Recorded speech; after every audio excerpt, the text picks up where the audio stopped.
Alrighty guys, the stream is live and here we go. We are 13 minutes away from the race starting here in Miami. Lots to look forward to. I mean, of course, we've got Sergio Perez starting on the front row grid, Fernando Alonso alongside him. This is going to be absolutely fantastic to watch. And then we're going to have, of course, Leclerc and Verstappen making their way through the field, and then Hamilton as well in 13th place, trying to make up some places. So we've got three drivers starting out of position here, and we're going to see all of them try to make their way through the field as fast as possible. Lots of overtaking to look forward to, and yeah, hope you guys do enjoy the stream. I'll be commentating for the entire duration of the race as usual, really, and yeah.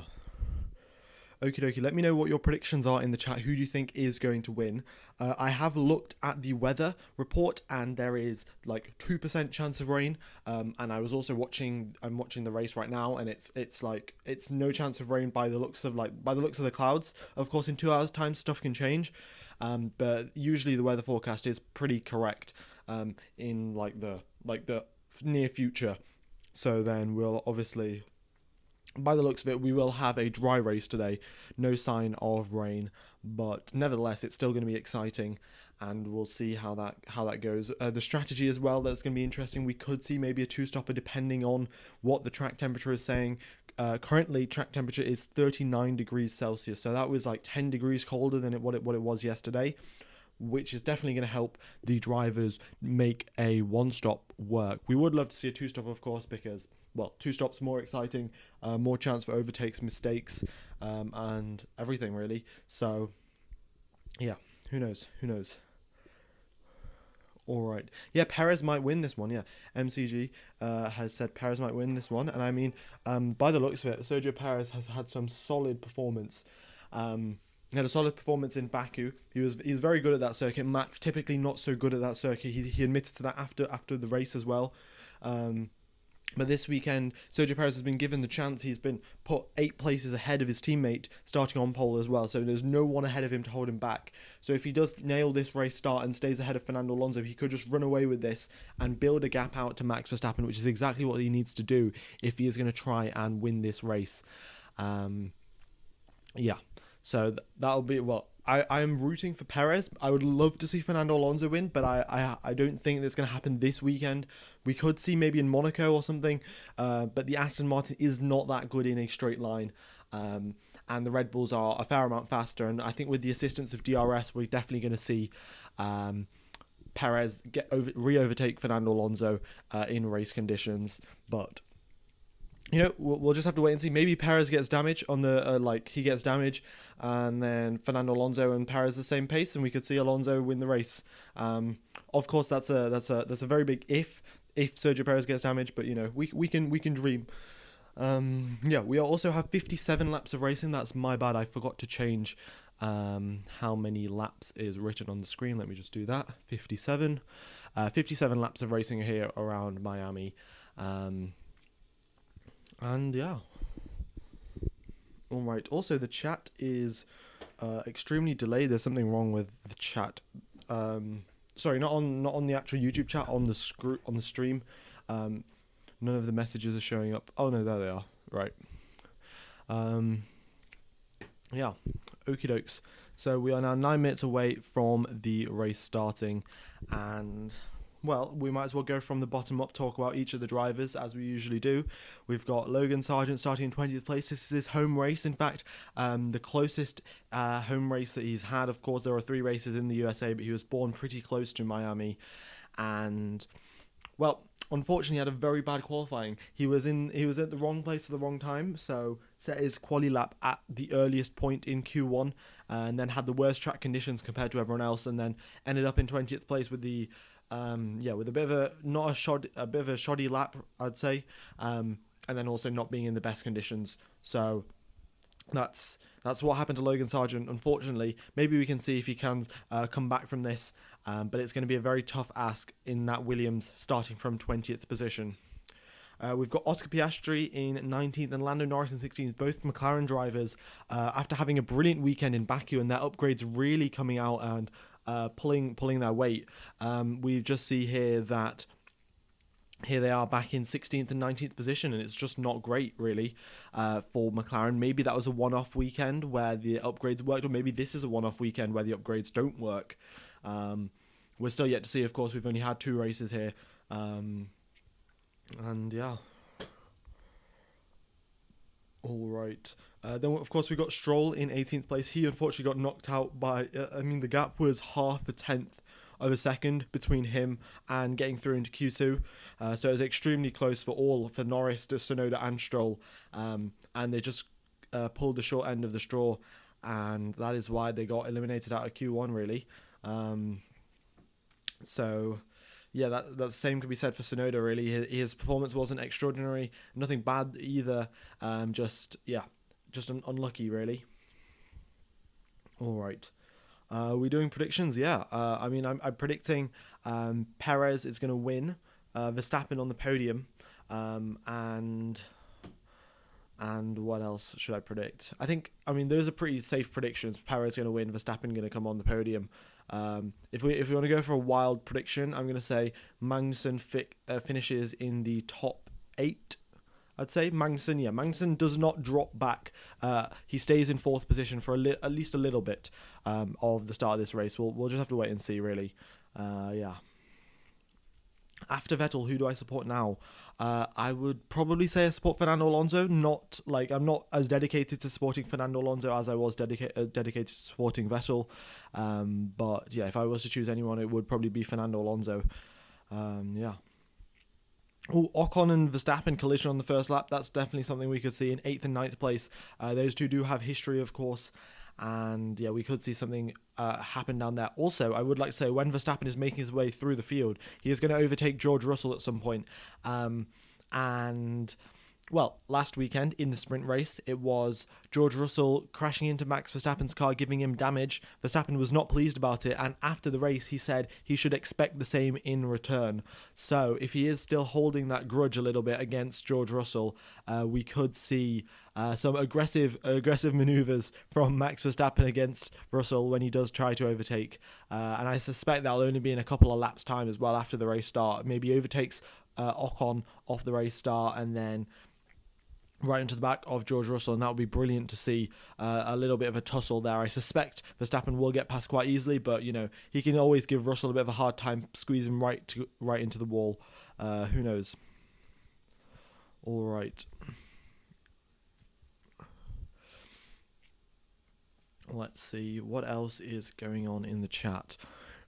Your Totman Rachel, I'm your oldest subscriber at 62. So oh, okay, right.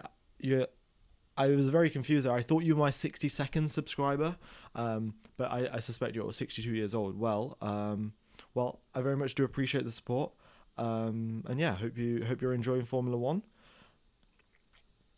And I don't exactly know what else to say, really. I think I do. I remember the name of my first subscriber, and it wasn't like my friend or anything. It was this person called Surprised Pikachu Face.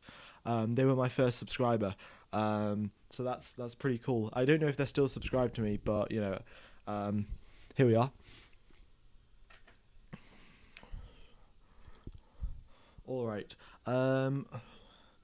Then we now have, we have Guan Yu Zhou in 14th position. He has, the Alfa Romeo actually performing quite well this weekend.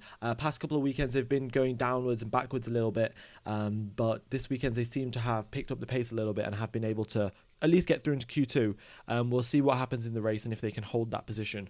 Otherwise they might just drop back.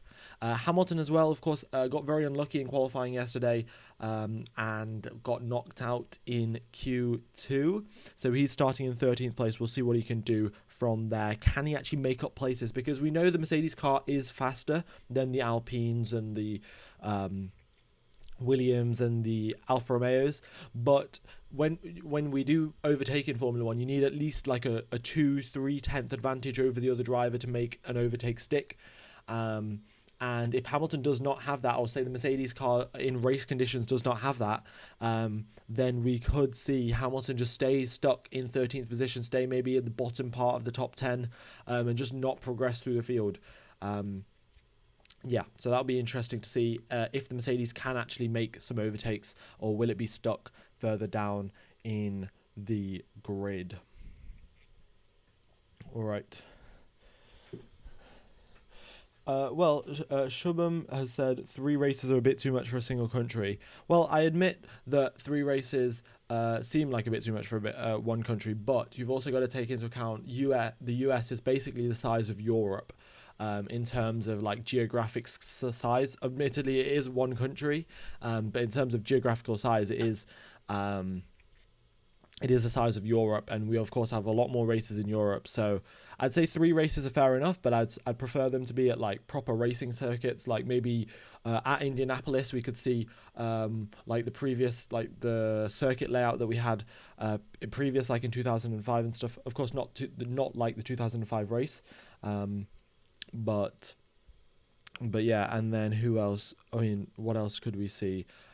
Watkins Glen as well is pretty good in America, but I think maybe, yeah, it's a tough thing to say, but yeah. Hello, C Paul, nice to see that you're back. Yeah, race starts in 2 minutes now, and the only thing that we've really got left to talk about is Kevin Magnussen, Pierre Gasly starting in 4th and 5th position. Absolutely fantastic qualifying from those guys yesterday. Of course, they did get helped out by the fact that that Hamilton was down in 13th, Leclerc crashed, Verstappen crashed, but still 4th and 5th place, solid job from both of those drivers, and we'll see if they can capitalise off that now. But yeah. All right, let's have a quick little summary around the Miami circuit. So we've got the start-finish line. It's quite a long run down into turn number 1. The drivers on the... Well, actually, there's no clean side of the grid, really, because the drivers just cut diagonally across the grid in this circuit. So there's no real clean side to the grid, but yeah, the driver on pole position will be starting on the left-hand side, and the driver in second place will be on the right-hand side. So Alonso has the inside going into turn number 1. Also, a quick update on the tyres. So we have got the tyre information that's come through. The Pirellis are using the C4, C3, C2 as just the medium compounds, but we have everyone in the top 7, so from Perez all the way down to Leclerc, all on fresh sets of medium tyres. We have Ocon and Verstappen starting on hard tyres, Bottas and Albon starting on mediums, and then we have Hülkenberg, Hamilton, Zhou on hards, De Vries on mediums, and then we have Norris and Piastri starting on softs, Tsunoda and Stroll on hards, and then we have Sargent on mediums. It'll come up on your screen shortly. But yeah, we have a pretty nice selection of tyres. We've got the 2 McLarens starting on soft tyres, oddly enough. But other than those 2, we've had a pretty fair, pretty even distribution between mediums and hards. Probably say 60% of the drivers on mediums and 40% on hards. All right.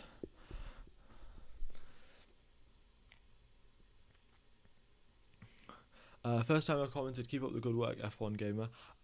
Do you not think that Yuki sounds a little bit like Rosberg on the radio? Well, unfortunately, I don't... I haven't watched F1 for that long. I only started watching F1 in 2018, so I can't exactly draw a fair comparison, but I would say...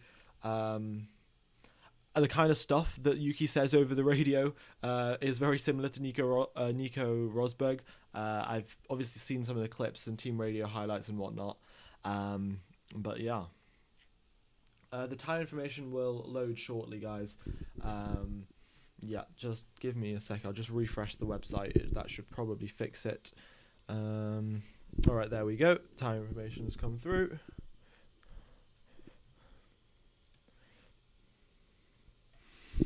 Alrighty, and the drivers are underway on the formation lap.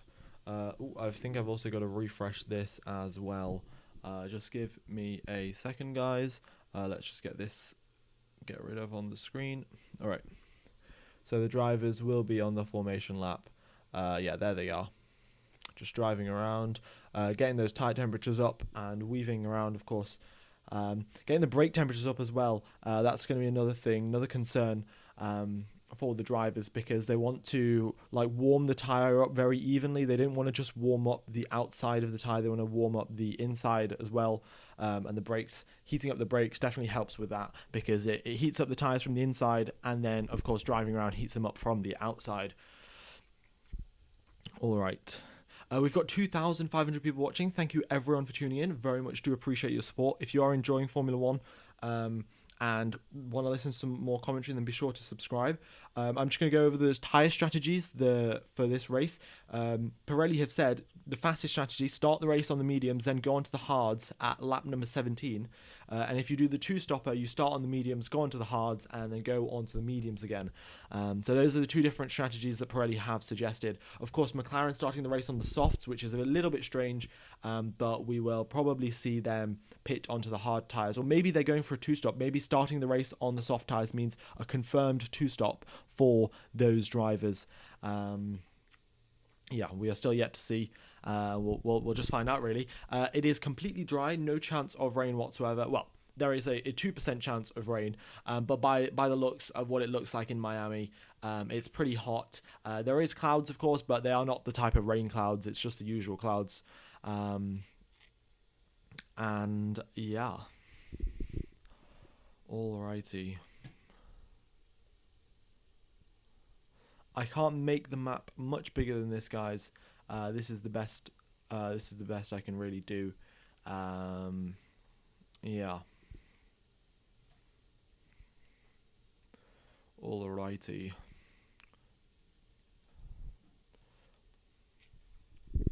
So we have got, so just a quick summary on the tyres again. Top 7, all starting on mediums. We've got Ocon and Verstappen both on hards, so maybe that's going to hinder Verstappen's progress up the grid. We'll just have to see really how that works. And then Hamilton as well, starting on hard tyres. So maybe they're going for the alternate strategy, start out on the hard tyres, go a little bit longer, and then, and pit later on in the race. Also, I would like to point out attendance at the Miami Grand Prix. 330,000 people have come to watch today's Grand Prix at the circuit. That is absolutely fantastic. Oh, sorry, over the course of the weekend, 330,000 people have come over. All right, so it is 5 lights now. All 5 lights are on, and it is lights out, and away we go. All right, Perez gets a great start. Alonso already behind him, and we've got Magnussen losing 2 places here off the race start. But here they are, single file now, just making their way through. Sainz right on the back of Fernando Alonso, and the Ferrari is slightly faster off the start of the race. It looks like Sainz got his tyres warmed up a lot better than Fernando Alonso, and going into now turn number 7, the trickiest part of the circuit, everyone making it through just fine by the looks of it. No issues whatsoever. Charles Leclerc, of course, did have his crash here yesterday in quali, but all the drivers making their way through, staying off the curbs because it is a little bit too risky to be pushing it that early on in the race. And we've got Perez leading the way 6/10 ahead of Alonso. Then we have Sainz and Gasly up 1 position. Magnussen losing 3 off the race start. That's very unfortunate for him. And then we got Russell up 1 place, and same for Charles Leclerc. Bottas up 2 places as well. He started the race down in 10th, now up into 8th position. Verstappen holds position, and Ocon loses 2. But all the drivers now coming onto the back straight, and Perez, look at this, 1 second ahead of Fernando Alonso already. So if Fernando Alonso has any chance of hanging on, and this is the critical moment really, because if Alonso can keep onto Perez's DRS, then he could be able to just pull himself along a little bit, gain time on everyone else, because he just gets free DRS, free 3/10 a lap. And that could really help his chances out for a podium. So Alonso's going to be deploying all of his battery, trying to keep up with Sergio Perez. But I think that Red Bull is just completely in a different league, and they are just running away with it by the looks of it. 1.3 seconds as it is right now. And yeah, that's pretty tough. Also, Yuki Tsunoda makes a brilliant move on Guan Yu Zhou going into turn number 17. That corner has been so tricky. We've seen so many lockups there in practice, in quali. But Tsunoda just brilliantly down the inside on Guan Yu Zhou, and there's nothing he can do about it. So Tsunoda up into 15th place. Nice overtake from him. All right. Now, we are on lap number 2. Everyone has settled down a little bit. The gaps have stabilized, and DRS will be enabled on the following lap. and it's looking pretty good for Sergio Perez. Max Verstappen struggling, trying to, well, as I say struggling, he just overtakes Valtteri Bottas going through into turn number 11, just late onto the brakes, and then seals the deal through turn number 12. We saw a tussle there last year between Hamilton and Russell, all the drivers going all over the curb, and on the exit of the circuit, on the AstroTurf on the exit as well. So yeah, clinical move there from Verstappen. Bottas not fighting it too much. He knows that Verstappen is in a different league. Of course, those hard tyres aren't exactly helping out Verstappen, but yeah, the Red Bull car is very much the dominant factor here and is, well, propelling Max Verstappen up into 8th position for now. All right, we've got 4,000 people watching. Thank you everyone for tuning in. Very much do appreciate all your support. And yeah, if you're enjoying them, be sure to hit the like button. It really does help out the channel. And hope you enjoy the commentary for the remaining 54 laps of this race. DRS has been enabled. We're on lap number 3 now. And Fernando Alonso 1.2 seconds behind Sergio Perez. So it looks like he has dropped out of DRS range. There's no chance for him to get DRS.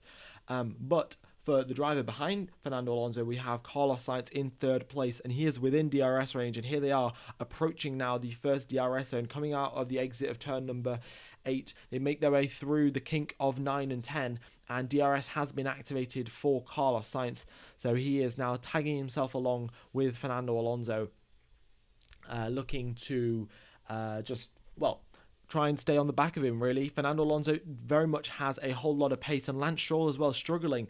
Lance Stroll, of course, in 17th position, his teammate in on those hard tyres, not been able to make any positions off the start of this race. We've got Logan Sargent coming into the pits on lap number 3, pitting straight onto the hard tyres. So this might be a little bit of an alternate strategy from Williams, just to try and go the entire race on a set of hards. We've seen Alex Albon do it, but yeah, Logan Sargent, of course, a rookie driver. It might be a little bit more difficult for him, or he had some sort of issue. Yeah. Also, I would just like to point out, Kevin Magnussen, he has just overtaken Charles Leclerc. Oh, Leclerc's just overtaken him back. But great little tussle there between those two drivers. And in fact, Magnussen right on Leclerc's tail going into turn number 1. What does Kevin Magnussen do? Oh, he just lost Max Verstappen. What a move. Double overtake on both Magnussen and Leclerc. Both of the two drivers just dueling.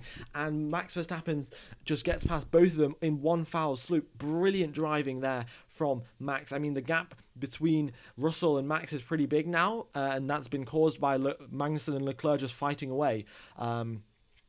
But K-Mag making it through and overtaking Charles Leclerc. Brilliant job from him. I don't know how he's doing that. The Haas car being faster than Charles Leclerc in the Ferrari. Very, very strange. But yeah, that's happened. So fairly interesting, I'd say. All right. Yeah, Max very much did say goodbye. It was just like, thank you very much. I'll take both of those places. And yeah, never looked back. And by the looks of it, he is extending that gap out nearly 1 second at this point. So yeah. All right, can you make the map bigger? Unfortunately, guys, I can't make the map bigger without making the timing screen any smaller. And if I make the timing screen any smaller, anyone who's on their phone can't actually see it, can't actually read the numbers. So it's kind of a bit of a balancing act. So I apologize if the map is a little bit too small. I've made it as big as I possibly can, really. I can adjust it a little bit more. But if I do it too much, then the drivers go off the edge of the screen, which is not a good look. Okie dokes.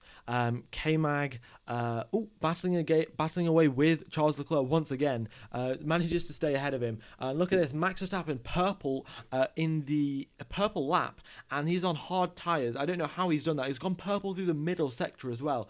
The middle sector's just got all of those slow speed corners, and somehow with those hard tyres, which have less grip than the drivers out on the mediums, he's managed to set a purple middle sector.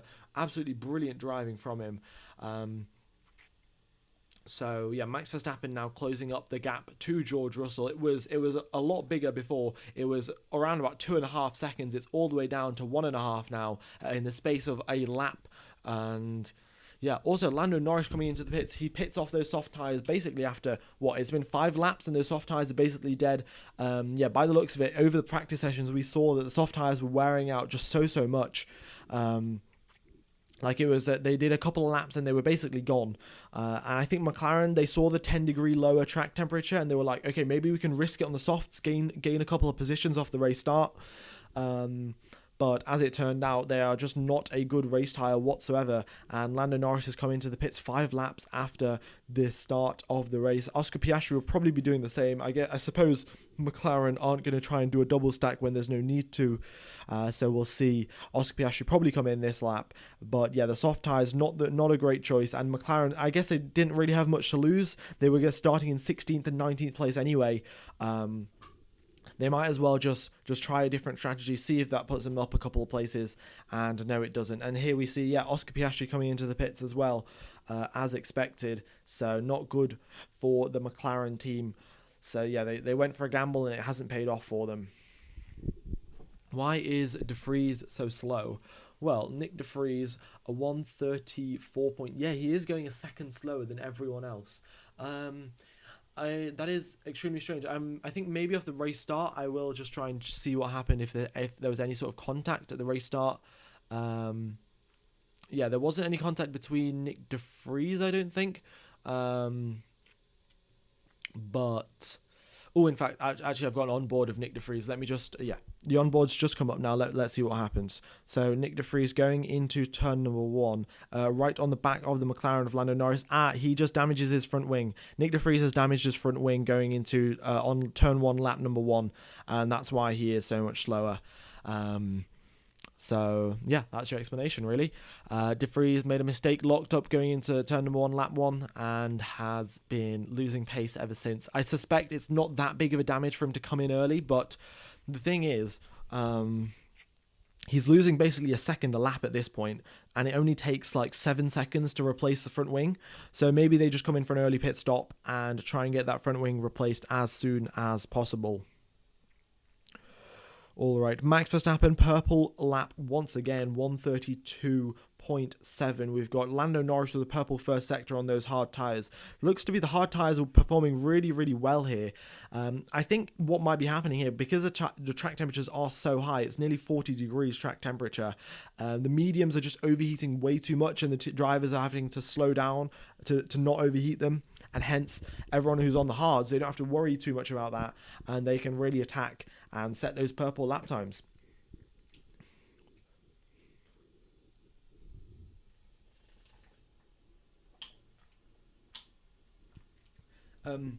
Why is Sargent so far behind? Sargent had to pit at the end of lap number 1. I think he had some sort of contact, so yeah, that's why he is right at the back. Unfortunately for his home race as well, which isn't great. The pit window is lap number 17. That's approximately when Pirelli have predicted the drivers will start pitting. So we are, 10 laps away from that now. But I suspect we might see a couple of early pit stops here at lap number 14 as well, just to, get off those medium tyres that are struggling with overheating so much. Yeah. All right, Hamilton also has come over the radio, said the car is definitely not feeling great. Hamilton started the race in 15th, stays in 15th, and it's just not been ideal for him. And yeah, I mean, this is what we said. You need at least like a 2-3 pace advantage to be able to actually overtake the driver ahead of you. And it looks like Hamilton just hasn't got that.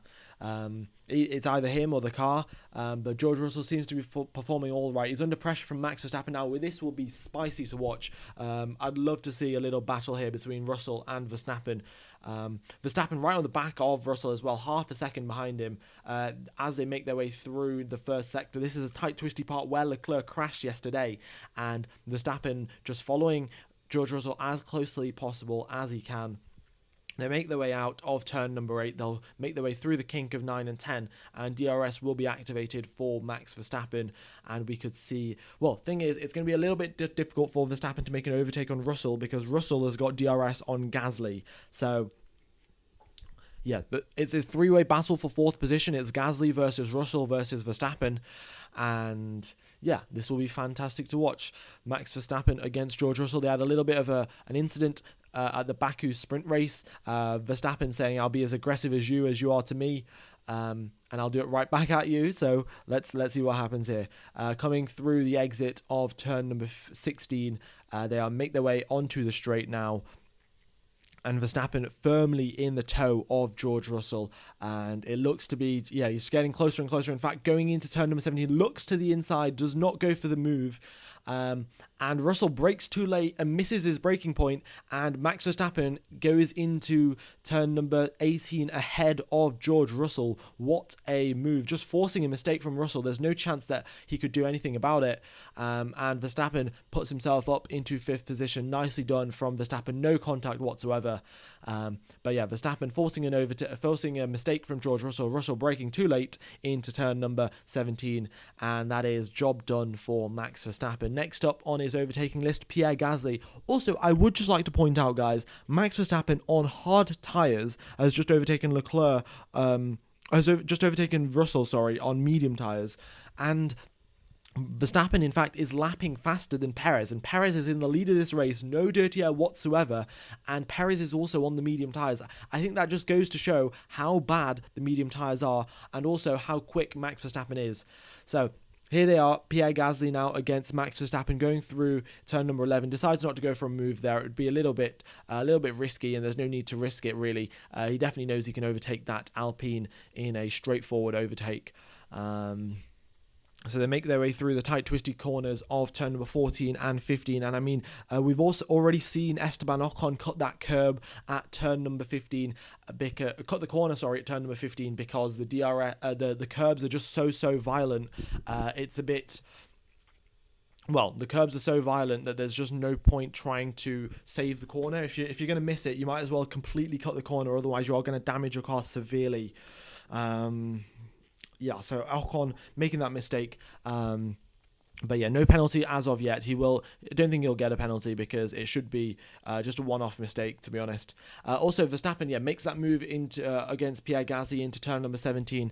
This time, just get straight ahead of him. No sort of issue there in terms of overtaking, and yeah, all right. So the driver's now very much settled into the race, and we've got Gasly now down 2 places. He loses the position to George Russell as well. Also, guys, we've got 7,000 people watching. Thank you, everyone, for tuning in. Very much do appreciate all your support. If you could hit the like button, that would be fantastic. It really does help out the channel. We've got nearly 8,000 people watching now and only 500 likes. So if you can make that maybe 1,000 likes, 800 likes, that would be brilliant. But yeah, hope you're enjoying the coverage. And we have another 47 laps left to go of this race. And Perez leads the way, with Verstappen charging as fast as he can to push himself up through the field. He started the race in 9th place, all the way up into 4th now, and it's only been 10 laps. So great start there from Max Verstappen. 5 places in 10 laps. In a couple of laps on, he will be onto the back of Sergio Perez. So let's see how this works out for Verstappen. Further down the field, we've got some pretty big DRS trains. We got Bottas in 10th position, holding a DRS train all the way down to 16th. So 10th to 16th, all in one long DRS train. And then, yeah, that's not working out ideally, because there's not much overtaking going on here. Lots of drivers following each other very, very closely, of course. But I suspect those drivers at the back of the train, they're going to be suffering a lot from overheating tyres and dirty air. We'll just have to see how this goes. Also, would like to point out, Sergio Perez has picked up the pace a little bit, and now equals Max Verstappen's lap time, goes a 10th faster, in fact, than Max Verstappen on this previous lap. So he is definitely... he definitely has the pace. Maybe he was conserving his tyres and saving it for when Verstappen actually catches up.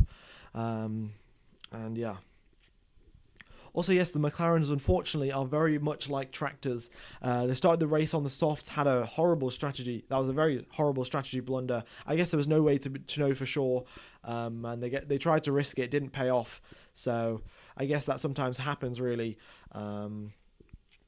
But yeah, then they are now in 18th and 19th place, with basically no hope of even getting towards 15th and 16th, unless there is some sort of a safety car. All right, and Perez picked up the pace, and now Max Verstappen has picked up the pace. Purple in the middle sector, absolutely brilliant from him. Yeah. Great commentary so far. Talk up the American, please. Unfortunately, it's quite difficult to talk up Logan Sargent. He is currently in 20th position, 30 seconds behind Lando Norris. And yeah, it's just had a horrible weekend so far, to be honest. At the wrong place at the wrong time in qualifying, and just ended up in 20th. And then off the race start, had to switch onto the hards, and it's not looking good for him. I mean, if he can go the entire race on a set of hard tyres, that would be fantastic, and he will definitely catch up to the likes of everyone else. But yeah, that's going to be a tough and tall order, because with the track temperatures being 40 degrees, it's going to, well, yeah, with the track temperature being 40 degrees, it's going to be very tough to manage those tyre temps. All right, we've got another fastest lap from Max Verstappen now, and as I say that, Sergio Perez has a fastest first sector. He makes his way through the middle sector now, and we'll see what he can do. Yeah, green middle sector for Sergio Perez.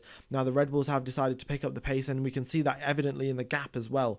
The gap between Perez and Alonso now 3 seconds, and yeah, and we can see that extending more and more as Perez decides to pick up the pace. Verstappen with another fastest lap. Oh no, sorry, a purple middle sector for Max Verstappen, going a 10th faster than his teammate in the middle sector, and with this will probably end up being a pretty close battle. Also, Verstappen now coming on to the back of Carlos Sainz, approaching the podium, the top 3 drivers, and Sainz now still on the back of Fernando Alonso, so he's got DRS, so this will be another tough overtake for Max Verstappen. He's going to have to force a mistake here from Carlos Sainz, like he did with George Russell, before he can well make an before he can make an overtake, because Sainz with the DRS is going to have equivalent top speed to the Red Bull, and yeah, when you're going down the straight, if you've got the same top speed, you can't make an overtake.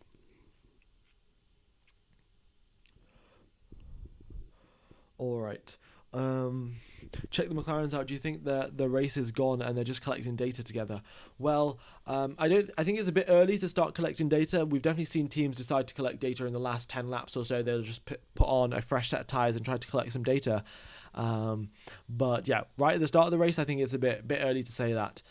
Also, I would like to point out, Carlos Sainz has just come over the radio and said his fronts are starting to struggle.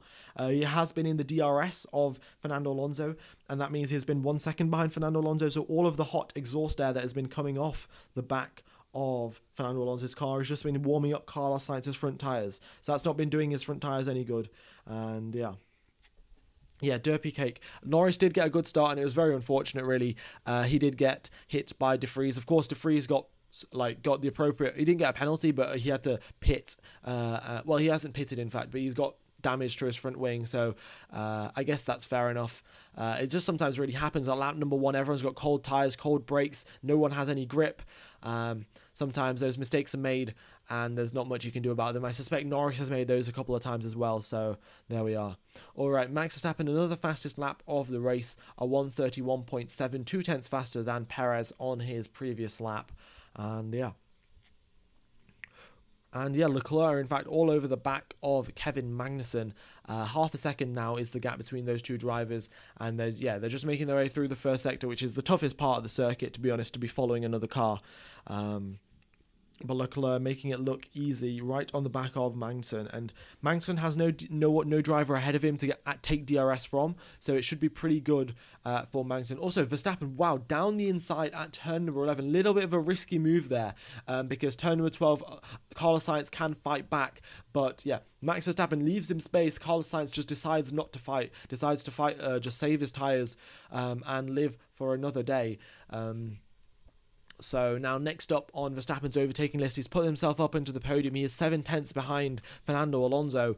And yeah, that gap will be going down very, very much very shortly now. So yeah, going into turn number 17, he's behind him, decides not to go for a move.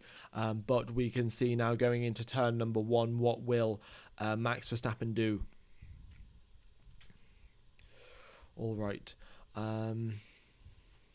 So here we go, into turn number 1, Max Verstappen on the back of Fernando Alonso, not making a move. All right, so Max Verstappen being able to, staying behind Alonso for now. We'll see what happens going into sector number 2. Also, would just like to point out Kevin Magnussen, first of the drivers to pit. We're on lap number 15 of 57, and Pirelli said the drivers will start pitting around about lap number 17. So right on cue, Kevin Magnussen, first driver into the pits. He's been doing some brilliant defending against Charles Leclerc, so this could be a little bit of an undercut attempt. We've seen the hard tyres, they do absolute wonders. Max Verstappen has been setting purple sectors on them ever since he's put those on, and yeah, so we'll see what Kevin Magnussen can do. Can he make the undercut work on Charles Leclerc and extend that advantage that he did have, maybe break out that 1 second range?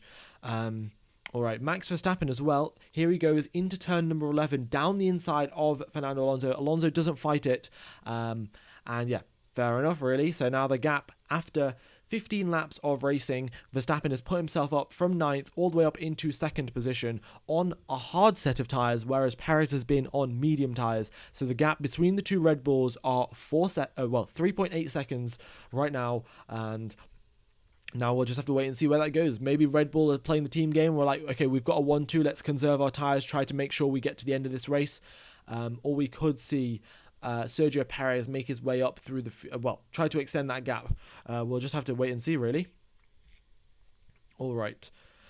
So Kevin Magnussen comes out on those hard tyres. Pierre Gasly, next driver into the pits as well. So yeah, he's done 14 laps on his mediums and they're switching out onto the hards. Kevin Magnussen had a smooth pit stop, 2.7 seconds.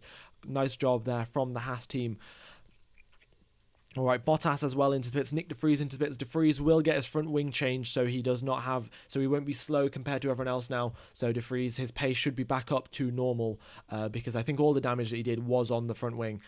So nothing too major because they did keep him out for 15 laps or so. All right. Also, guys, we've got 9,000 people watching. Thank you, everyone, for tuning in. Do appreciate your support. If you do enjoy the stream, then be sure to hit the like button and subscribe. We're pretty close to our subscriber target. In fact, we're 29 subscribers away. So if you are enjoying, then be sure to subscribe. And yeah, I hope you enjoy the remainder of this race. Yeah. All right, all the drivers that did come into the pits, they all pitted onto the hard tyres as expected. And now we'll just see how this goes for them. Are they setting the green lap times that we suspected right out the gates? And yeah, Kevin Magnussen did set a green lap time, green first sector at least, and we'll see. It takes a little bit of time for those tyres to warm up. Of course, when Max did his runs, he had the formation lap and a whole bunch of dirty air ahead of him to warm up his tyres, whereas right now K-Mag has got not much to warm up his tyres, so it'll be a lap or two before we start seeing those real improvements from those tyres. And yeah. Alrighty. So let's see now. We've got who is yet to pit. We've got Alex Albon yet to pit, and then we've got the top 6 bar Verstappen are still yet to pit. They've gone now 17 laps. So Pirelli said you could do 17 laps on the mediums. I'd say you could probably go up to 25 as well and still get away with it. But any further than that, you're risking just falling off a cliff and completely losing all sorts of performance. All right, I'm just going to have a quick drink of water. Remember, guys, to stay hydrated because it is very key. And the gap between Perez and Verstappen is down 1 second, and it has been 1 lap. So there you go. All righty, I'll have a quick drink and I'll be back in a sec.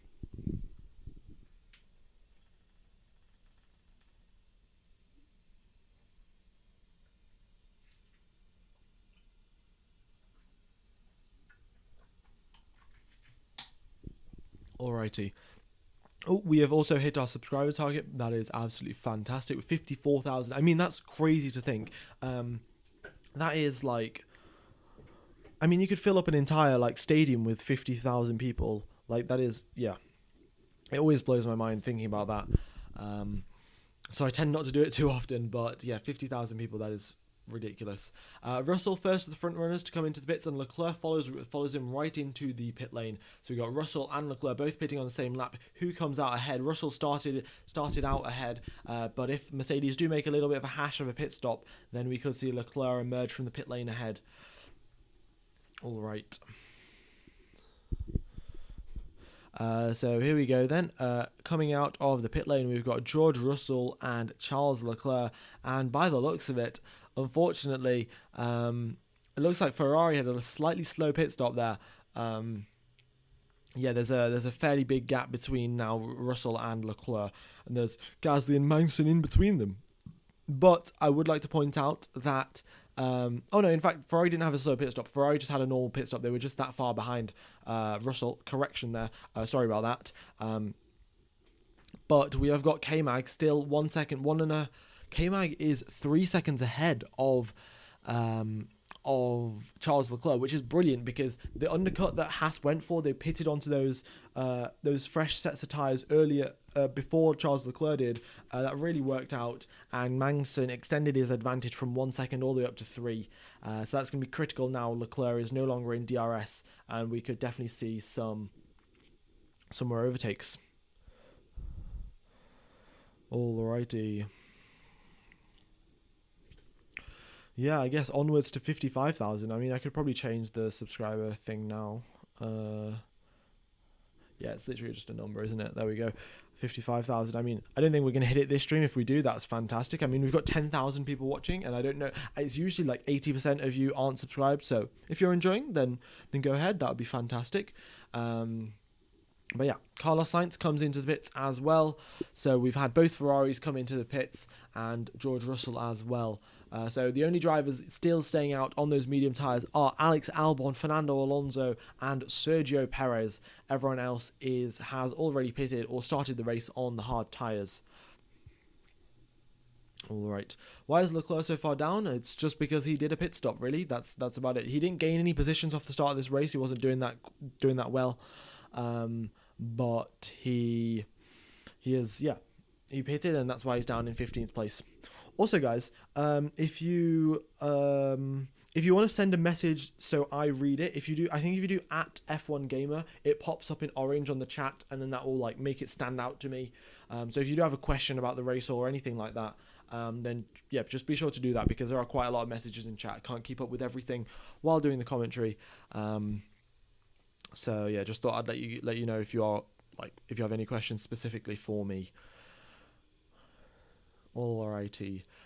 So gap at the front, 1.5 seconds. So in the span of a couple of laps now, gap gone down from 3.5 to 1.4. So Max Verstappen very much closing up that gap. We'll see what he can do. Can he overtake Sergio Perez, or will Perez come into the pits before that? Oh wow. Okay. Well, there's a lot of messages in the chat now. Will Max win? Well, I guess that's tough to say, really. If those medium tyres stop working towards the end of this race, because Verstappen's obviously going to have to pit onto those medium tyres at the end. If they're not good race tyres, then we could see Perez still hold this advantage. Yeah. Who's my favourite driver? Well, my favourite driver was Seb Vettel. And well, I guess he still is, but he doesn't drive in Formula 1 anymore, so I guess I support Fernando Alonso. Yeah. All right. Are you rooting for Haas? Well, I'm definitely rooting for Hülkenberg, up in 5th position. Brilliant job from him. Well, he is still yet to pit, of course, but K-Mag as well is in 14th place. Once all the pit stops filter through, he will still be back up at the top. That would be great. What happened to Sargent? Just had a bad start to the race, and yeah, had to come into the pits early. So that's what's happened there. That's why he is right at the back of the field. Very unfortunate for him, to be honest. Yeah.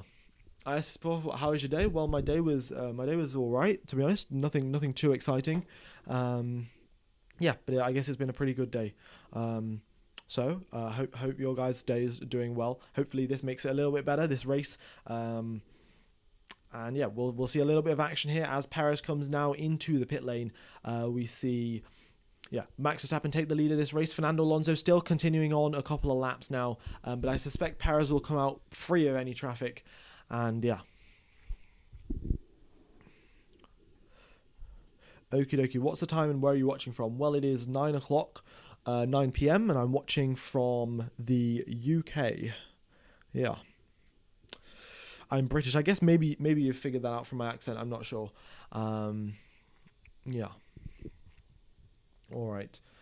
So air temperature and track temperature. Let me just double check what this is. Let me check what the I'll let you know what it is in a sec, guys. What air temperature, track temperature is. If Hulk got his first podium, that would be brilliant. Okay, so track temperature 34 degrees, and air temperature 27 degrees. That's what it is.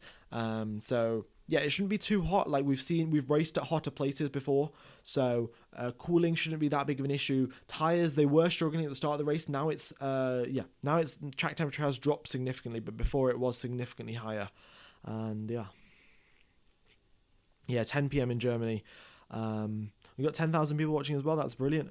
Hard to predict. What do you expect for Stroll from this Grand Prix? Well, Stroll, he started the race down in 18th, and I suspect after all the pit stop filter through, he will end up probably somewhere in 16th, 17th, maybe. He just hasn't been doing that well.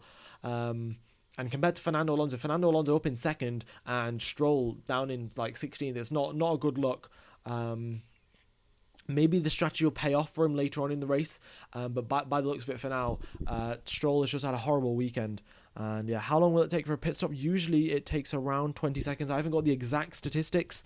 Also, Carlos Sainz has been noted for speeding in the pit lane, so he could get a penalty for that later on into the Grand Prix. We'll have to. It's been noted for now, so yeah.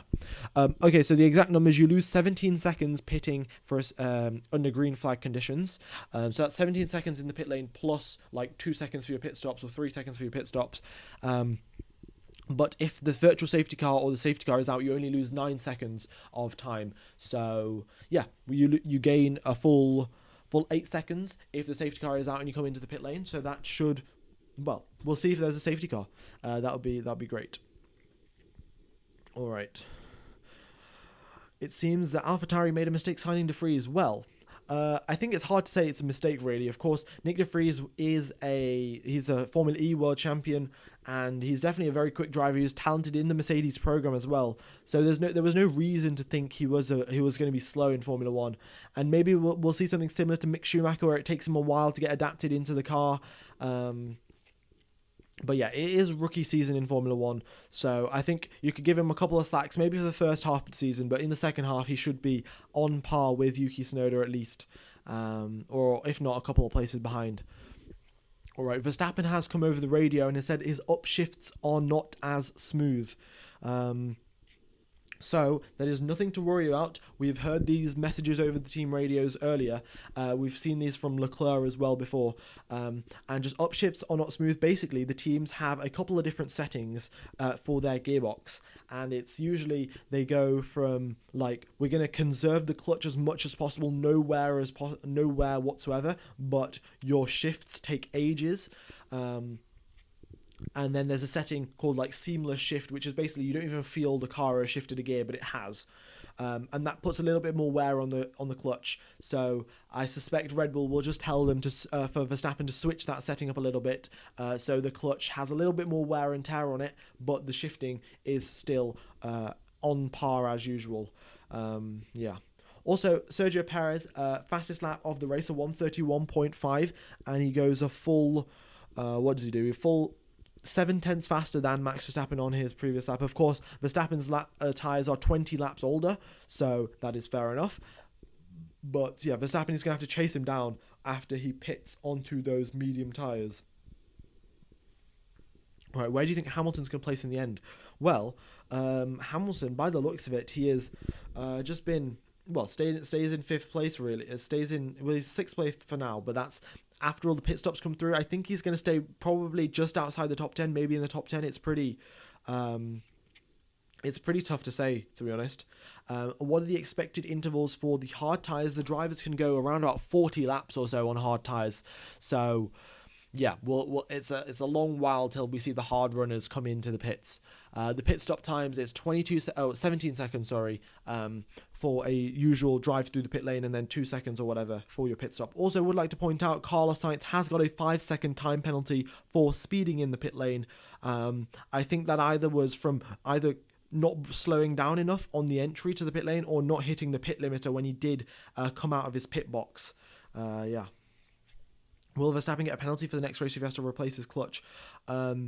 No, I think you get 4 gearboxes over the course of a season, and Verstappen is only on his, like, he's used his first and second gearbox, so it should be fine. He won't have to take a penalty. Maybe later on in the season, but usually we haven't seen many gearbox failures here, and I think all the teams have kind of mastered it at this point. They don't worry too much about gearbox failures because we've had nearly 7 seasons of these engines now, 7, 8, 9 seasons of these V6 turbo hybrids. They've really figured out and nailed the exact timings on the clutch and everything to reduce the wear and tear. Yeah. All right, Fernando Alonso finally coming into the pits now after 24 laps on those medium tyres. So that's a brilliant run for him. 24 laps is fantastic. He was the last medium tyre driver to pit, and that just means now he'll have a little bit more freedom on those hard tyres to push a little bit, maybe conserve his tyres, and we could see Fernando Alonso potentially scoring a podium here. If all goes to plan, he could stay ahead. Oh, actually, is he going to come out ahead or behind of Carlos Sainz? He comes out behind Carlos Sainz. So the undercut worked for Carlos Sainz. He pitted a couple of laps earlier, and Fernando Alonso is now 1.4 seconds behind Carlos Sainz. Sainz before the pit stops was behind him. Now Sainz is ahead of him. So the pit stops, Ferrari have actually done their strategy correctly for the first time in possibly forever. They have done their strategy correctly. Let's get a big cheer for Ferrari. For actually not messing up the strategy for once, and here they are in ahead of Fernando Alonso, and now we'll just have to wait and see, because Alonso now does have the slightly faster car, I suspect, in that Aston Martin, and also 5-lap fresher tyres. Can he pull that off and maybe get ahead of Carlos Sainz? Yeah. All right, what is the time difference between Max and Perez? The gap between Max and Perez is 16.6 seconds. So that means when Verstappen eventually does come into the pit lane, Verstappen, you lose 17 seconds in a pit stop basically, plus however long it takes to do the actual tire changing. So when if Verstappen was to pit like right now, he will come out 4 seconds behind Perez. So there we are. Oh, also, yes, Carlos Sainz does have a 5-second time penalty. But, in fact, there's nothing to worry about by the looks of it, because... oh, no. Yeah, no. I mean, yes, Carlos Sainz's time penalty, that will come into play. Actually, I forgot about that. So, Vendran Brunjetic... I've definitely said that wrong, but I apologise. But thank you for pointing that out. So, yeah, Carlos Sainz has got a 5-second time penalty. We'll have to take that into account when he does cross the line. And yeah.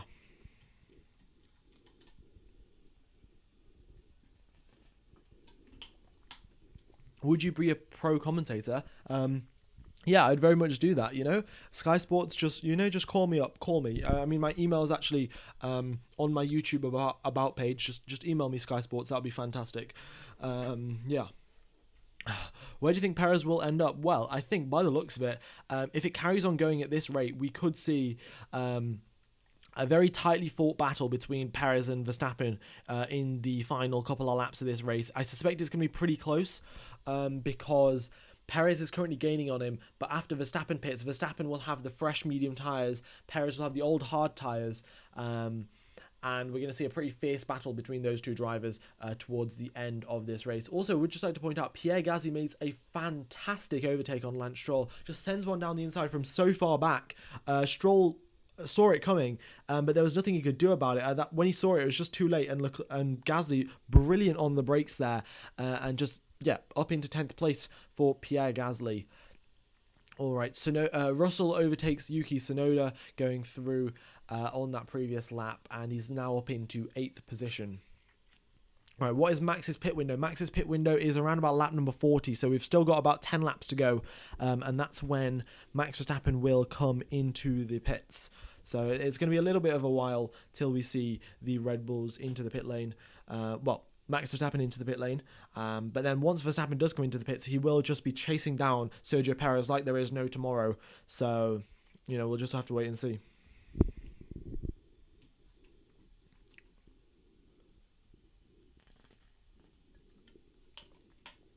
No, by the looks of it, Sainz will... Oh, no, not Sainz. Verstappen will pit onto medium tyres. McLaren started the race on the softs, and they lasted about 5 laps and then wore out straight away. So, yeah, soft tyres aren't a good race tyre.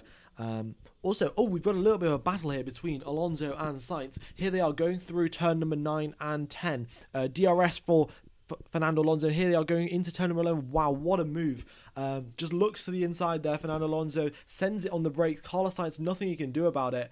And now Sainz is chasing Fernando Alonso down into turn number 17.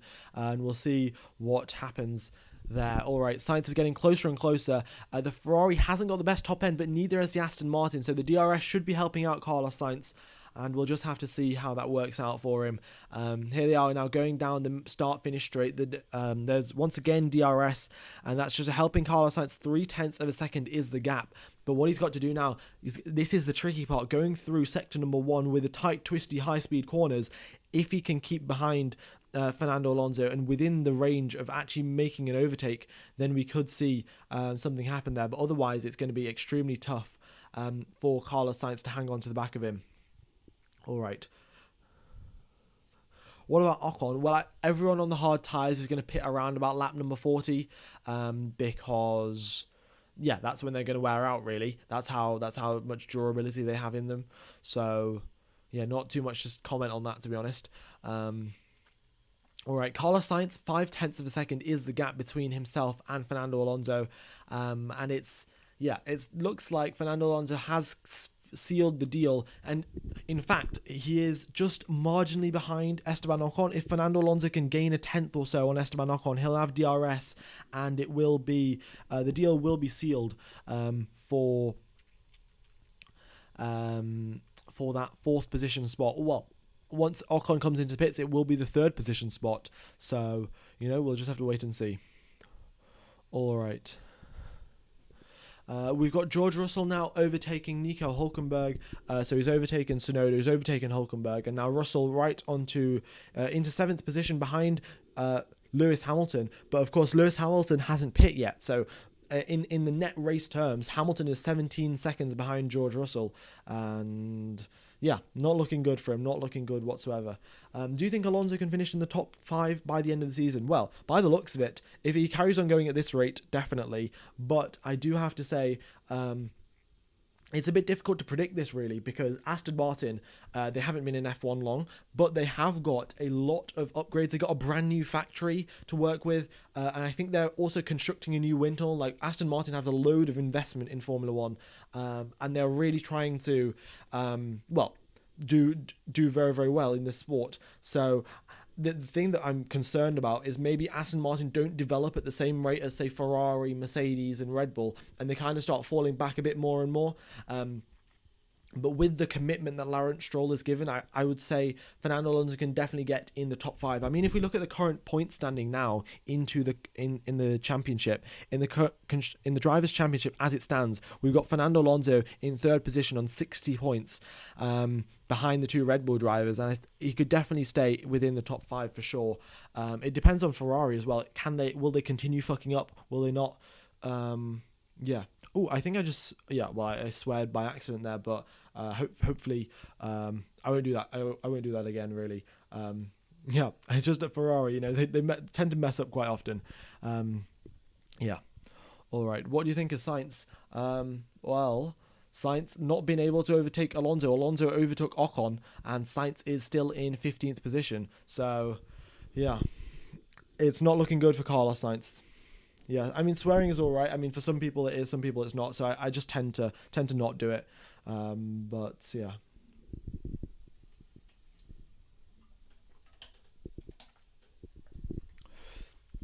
Okie dokes. So gap now between Verstappen and Perez is 15 seconds. So it's not actually looking that great for Sergio Perez. In these next 10 laps, he's really got to close the gap as much as he can to Verstappen. Otherwise, after Verstappen pits and is put on a fresh set of medium tyres, it's going to be very, very difficult for him to hold him back. So these next 10 laps are the most critical laps of Sergio Perez's race. Can he close that gap up to Max Verstappen? It's currently 15.5 seconds. By the end of these... By the end of the next 10 laps, it should be hopefully down, maybe say to 10 or 10 seconds should be a good enough window, and then we'll get a real battle all the way down to the last lap. Yeah. All right. Where do you think Leclerc will finish? Well, Leclerc's down in 13th position by the looks of it. So when Stroll, Tsunoda, Hulkenberg all eventually come into the pits, and I suspect when Ocon and Hamilton also come into the pits, he'll filter himself up into, where will it be? Like 7th maybe? I'd say 7th is probably the best that Leclerc can do. He's behind Kevin Magnussen. Magnussen in the Haas has been able to keep Charles Leclerc in the Ferrari behind. And that's just a testament to Haas, really. With the limited budget they've got, they've like 50% of their car is made out of Ferrari parts. And still, yet they are managed to stay ahead of Charles Leclerc. And it's not like Leclerc has got any damage or anything. But yeah, K-Mag just managing to stay ahead of Leclerc. I mean, it's really, really unfortunate for Leclerc. But yeah, the Ferrari just not having enough of a pace advantage to overtake. I'm sure the Ferrari car is faster than the Haas, but they need to have a significant advantage to actually make that overtake happen. And yeah, that's what they don't have right now. Alrighty. Let's see. Track temperature is 36 degrees, and we have air temperature to be 28 degrees. So it's been pretty stable. Nothing too.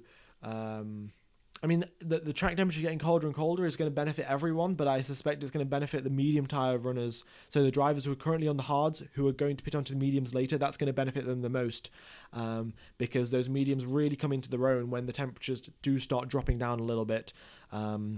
So yeah, also we've approached and just gone past the halfway point of the race, and it's looking good for Max Verstappen to potentially win this race, but there's still a lot left to go of this race, and we'll just have to wait and see what happens.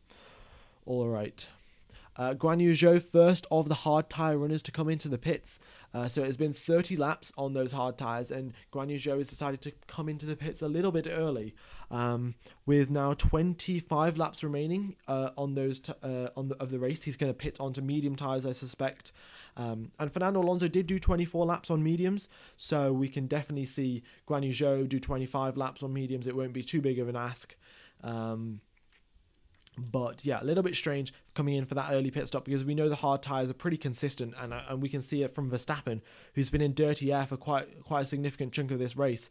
He is still setting purple lap times. There we go, another purple lap time there from Max Verstappen, a 1:31.2.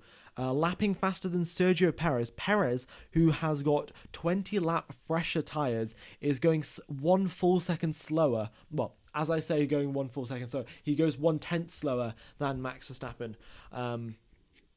So yeah, Verstappen still, those hard tyres, very, very consistent, and Verstappen just having that pace. So there we are. All right.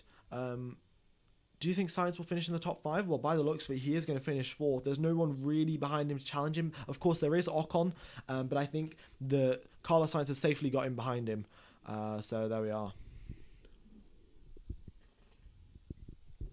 Also, guys, remember to stay hydrated. I'm just going to have a quick drink. I'll be back in a second.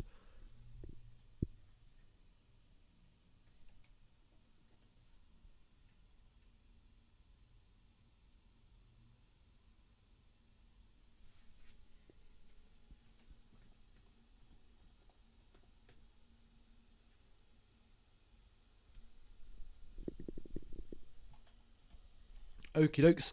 Also, guys, we've got 11,000 people watching. If you could hit the like button, that would be fantastic. Maybe we could get 1,500 likes. That'd be brilliant. But yeah, 1,000 right now. So yeah, hope you guys are enjoying the stream. If you have any sort of feedback on my commentary or anything like that, there is a form in the description, and there's also, you can just type it in chat right now.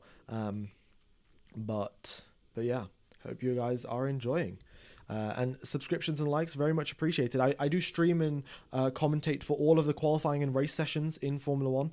So yeah, if you're enjoying, then that'd be a like and a subscription would be fantastic.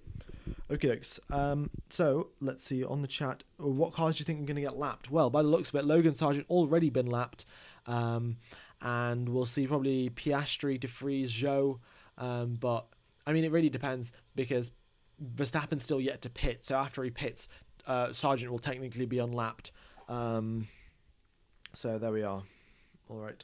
Do you watch football? No, not really. I watch the odd game here and there with my friends, but apart from that, not that big of a football fan. Yeah. How much time lost with a pit stop? You lose 17 seconds plus however long it takes to do your pit stop. Yeah. Oh, Prithvi has said revise for exams. Well, I guess you were watching yesterday's stream because I was talking about my exams then. Yeah, well, I've been doing revision all day, so it's been a little bit of a break watching some Formula One and doing some commentary. But yeah, hope your exams are going well as well. Well, actually, you guys haven't got exams. Yeah, don't know what I'm talking about. All right. So we have got Carlos Sainz up in 4th position, overtaking Esteban Ocon. Well, in fact, we had a little bit of a tussle between Ocon and Sainz. I just forgot to mention that. And yeah, Sainz is once again ahead of Esteban Ocon. Yeah, Sainz made a little bit of a mistake. Thank you, Stephanie. Stephanie, for pointing that out. Do appreciate it. And yeah, of course, Sainz has still got that 5-second time penalty, so maybe he actually won't finish in the top 10. I don't know who asked me if Sainz is going to finish in the top 10, but I forgot to account for the fact that he has a 5-second time penalty. And if that 5-second time penalty is applied right now, he's going to end up in 6th position. So who knows what will happen. Serious Mushroom says you're doing a stellar job. Well, very much do appreciate it. Yeah. Do you know any good streaming sites? Well, I'd say youtube.com/F1Gamer. I'd say that's a pretty good streaming site, not going to lie. Yeah. All right. How did Verstappen get such a huge lead? Verstappen hasn't come into the pits yet, so that's why he's got such a huge lead. But yeah, he's going faster on older tyres, which is quite frankly ridiculous. I mean, those tyres are 34 laps old. And yeah, he's just been going quicker and quicker. I don't know how he's doing it. And I said a couple of laps ago, I said 5 laps ago, that the next 10 laps would be important to Sergio Perez, and he needed to reduce that gap down from 15.5 seconds, and the gap is still 15 and, well, it's in fact 16 seconds now. So we got, yeah, it's not great really. Sergio Perez, by the looks of it, after Verstappen comes into the pits, he's going to have a very tough time defending against him. So there we are. Adopter, I saw your message earlier. I totally forgot about it. What is your F1 dream team, dead or alive? I guess I would say Vettel. Vettel definitely would be my driver. And then I guess I'd say I don't know, like Michael Schumacher maybe. I haven't really thought about it, to be honest. But I'd definitely say Adrian Newey designing the car. And then we could probably say the Ferrari trio: John, Todd, Ross, Brawn. And then, of course, Michael Schumacher as well. They would be a pretty killer trio to have in your Formula One team. Okie dokes. Alrighty. Max Verstappen, another fastest lap of the race on 35 lap old hard tyres. I mean, this is just... I mean, you can't even make this stuff up. Like, how has he done that? It is absolutely ridiculous. But, you know, here we are. Max Verstappen just lapping away with purple sectors. It's fantastic, really. Well, it's fantastic for Max Verstappen. I don't know how fantastic it is for the sport and for the racing, but you know, these things happen. All right, George Russell overtakes Esteban Ocon. Esteban Ocon, after doing 35 laps on those hard tyres, finally starting to lose a couple of positions here. After he does pit, he will eventually come out probably in, let's see, where will he come out? Around about 13th, 12th, 13th position. It's not looking good for him. All right, Sergio Perez now has a fastest lap of the race. Yeah.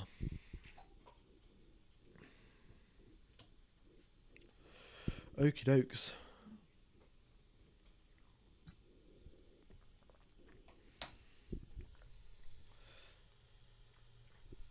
Alrighty. We've got Tsunoda coming into the pits now, so we are approaching the pit window of these hard tyres. Drivers done around, well, they've done 36 laps on them now. And yeah, it's going to be, well, they're trying to do 40 laps. That was the aim, So we're going to see how that works out for most of them. But Tsunoda coming into the pits early. Raikkonen, Senna, Vettel, yeah, indeed. Why haven't the likes of Lance and Hamilton pitted yet? They haven't pitted because they're on the hard tyres, and the hard tyres can go around about 40 laps or so. And we're on lap number 37, so we can see... Yeah, maybe in the next 2-3 laps they'll come into the pits. Who knows, really. Also, Nico Hülkenberg, purple lap, going faster than Max Verstappen. Of course he's on those medium tires, which is brilliant. But yeah, Nico Hülkenberg, purple lap overall. Nice to see someone different with the fastest lap for the first time in this race. Yeah. All right. What's your favorite motorsport league other than F1? I would have to say. I mean, if we're going totally apart from the Formula series, because I'd probably say Formula 2. I don't watch that many other motorsports, but I would say NASCAR is like... The only reason I'd say NASCAR is good is because I watched the Cars movie as a kid and I loved it. And apart from that, I'd say like endurance racing is pretty fantastic, to be honest. Yeah. I mean, I think everyone's got to have like a little place in the heart for Lightning McQueen. He's just, he's just fantastic, really. All right, Lewis Hamilton coming into the pits now. Yeah, so we see all the hard tyre runners coming into the pits. We've only got Stroll and Ocon left out. Stroll, Ocon, and Verstappen left out on the circuit. But there we go. Alrighty. Stroll, Ocon, and Verstappen left out on the circuit on those hard tyres. Yeah, probably should clarified that. Oh, also, yeah, Formula E as well is pretty... of course, the noise isn't the most nice thing. It's just a whirring noise. But some of the racing that I've seen there is absolutely fantastic. So, yeah, that's pretty... The racing in Formula E is brilliant. Serious Mushroom has just asked, who the hell is Lightning McQueen? I mean, Serious Mushroom, who are you? I mean, Lightning McQueen is like 8 Piston Cup titles, and like so many podiums. I don't know exactly the number of podiums. He's got a top speed of 196 miles an hour. So, Serious Mushroom, I'd be asking you who you are. You can't exactly be asking Lightning McQueen who he is. Yeah. All right, do you want Vettel back? Well, I'd love to see Vettel back. Maybe 2026 when Audi join F1, we could see Vettel return to Formula 1. Yeah. 8 Piston Cup titles for Lightning McQueen, yeah.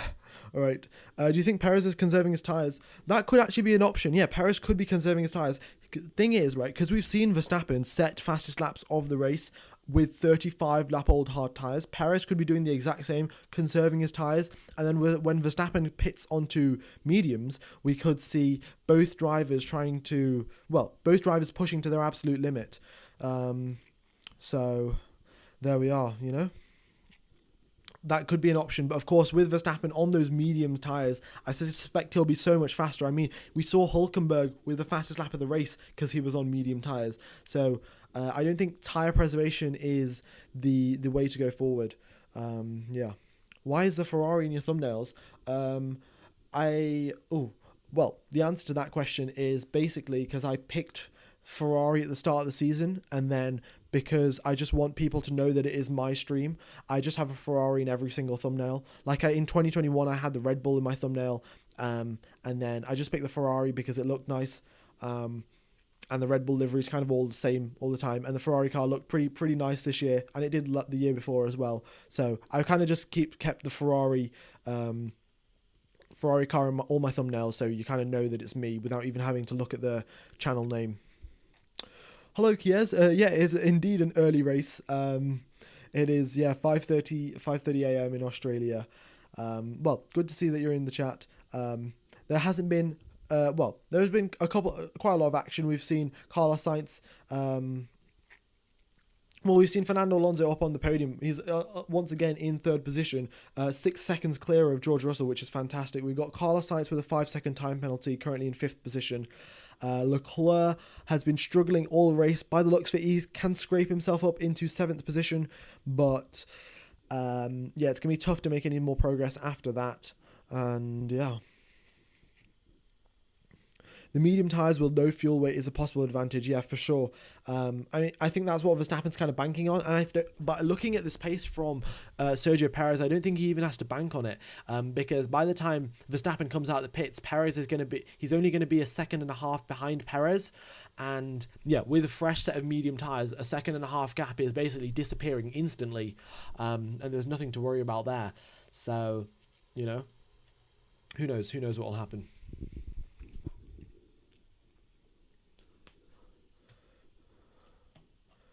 Also, we do have 11,000 people watching. Thank you everyone for tuning in. If you haven't hit the like button, that would very much be appreciated. And if you're enjoying the stream as well, I do commentate for all of the races and qualifying sessions in Formula One. So yeah, if you are looking forward to watch some more Grand Prix and races, then be sure to like and subscribe. Yeah.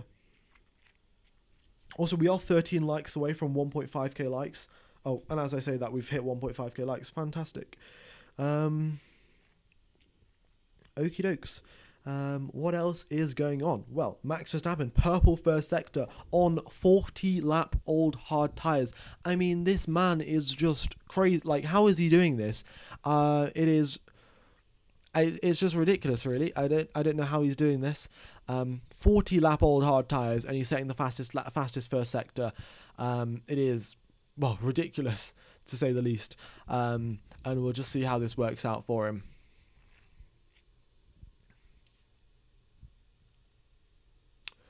Okie dokes.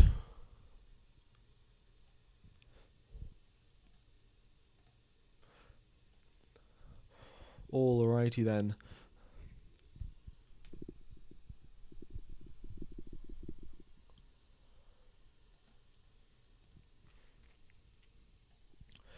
So let's get back to the stream. Also, actually, guys, I have a quick drink. You guys remember to stay hydrated, and I'll be back in a sec.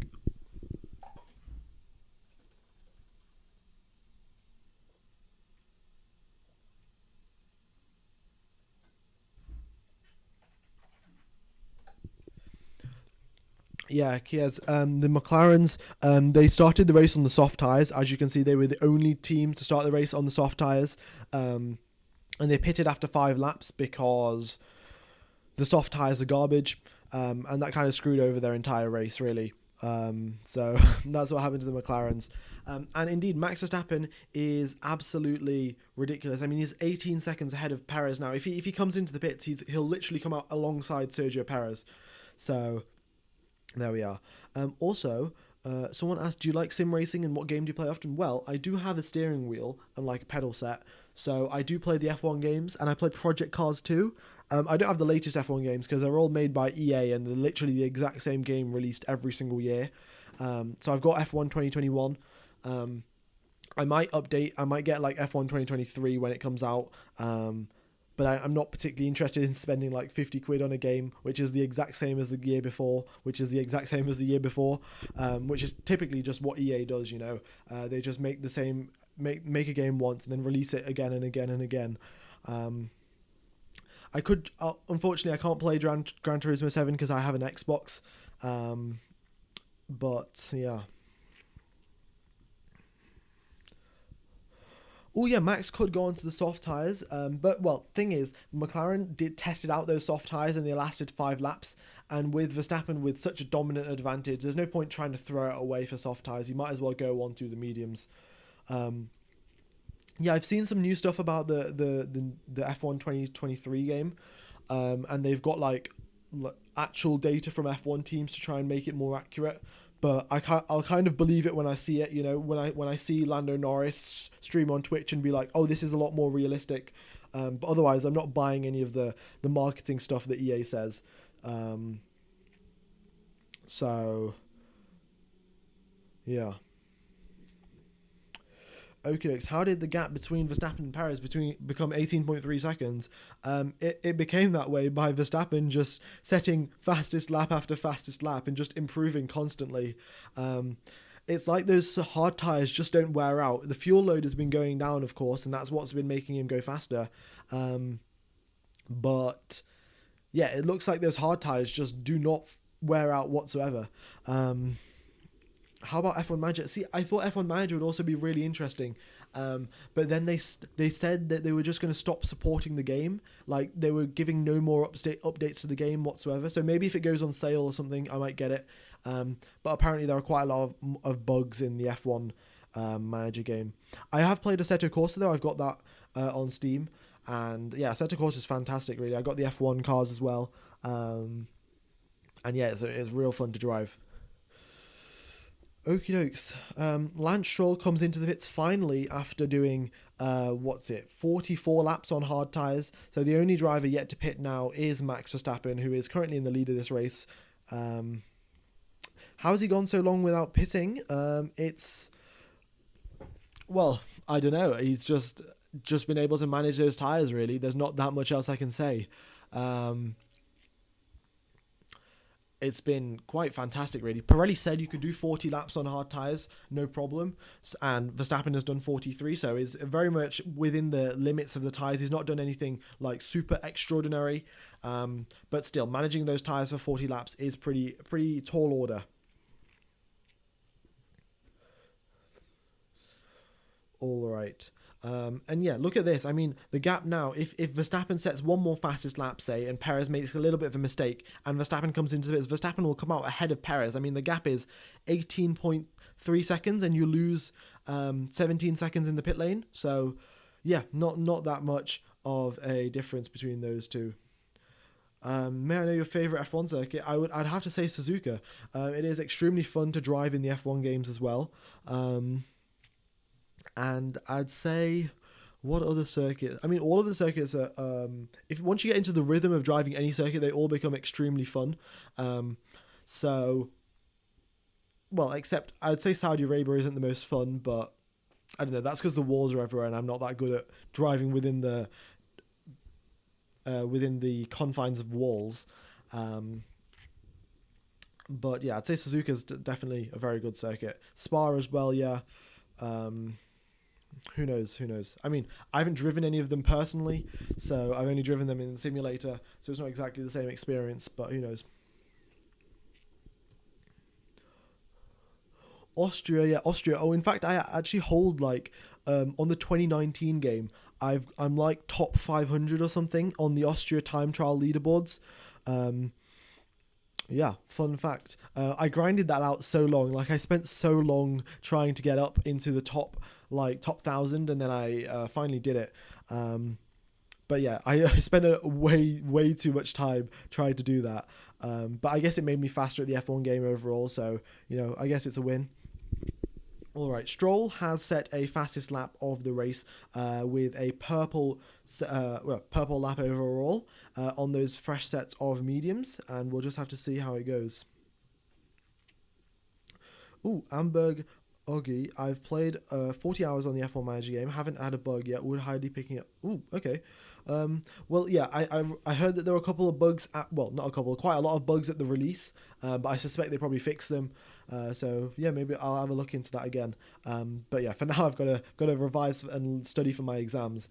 And then once those are done, I'll see what to do there. Top 4,000 out of 84,000 around Monza. That's pretty good. Saying most cars are under fuel, expecting a safety car. Max is lifting and coasting. Ooh, I guess, yeah. In fact, that is a fair thing to say. We've only got now 11 laps left of this race, and in fact, fun fact here, we've only had, I think, 8 races in Formula One history without a DNF, and with 11 laps left, we still haven't had a single driver DNF as of yet.